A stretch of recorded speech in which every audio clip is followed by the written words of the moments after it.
లేకపోతే బజ్జీ టైప్లో వేసుకుని 65 టైప్లో చేసుకుని పిల్లలు పెట్టచ్చు. ఇడ్లీ, శనగపిండి, ginger garlic paste, capsicum, onion chilli, కొత్తిమీర, పసుపు, సాల్ట్, కారం, tomato sauce, soya sauce, chilli sauce.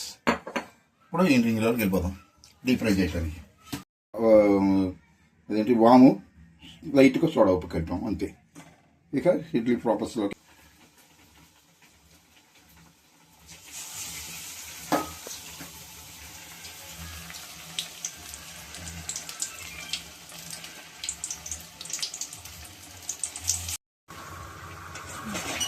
Idli bajji అయిపోయిందండి. కలర్ చూడండి బాగా వచ్చింది ఇడ్లీ బజ్జీ. మీరు పొద్దున పూట ఇడ్లీ మిగిలిపోయినాయి అనుకోండి, అదే ఇడ్లీ తినాలా అనుకుంటారు కదా. అట్లా కాకుండా స్కూల్ నుంచి పిల్లలు వచ్చిన తర్వాత శనగపిండి కలిపి కొంచెం వాము వేసి కొంచెం లైట్గా సోడా ఉప్పు వేసి కొంచెం కారం వేసి అది ఇడ్లీ బజ్జీగా చేసుకుంటే చాలా టేస్ట్గా ఉంటుంది, కరకరలాడుతుంది, బాగా టేస్ట్గా ఉంటుంది. దీనికి తోడు ఈ పల్లి చట్నీ దీనికి కాంబినేషన్ బాగుంటుంది. ఉల్లిపాయ, పచ్చిమిర్చి. ఇది కానీ ఈ రెసిపీ కానీ మీకు నచ్చితే సబ్స్క్రైబ్ చేయండి, లైక్ చేయండి, కామెంట్ చేయండి, షేర్ చేయండి. Thank you.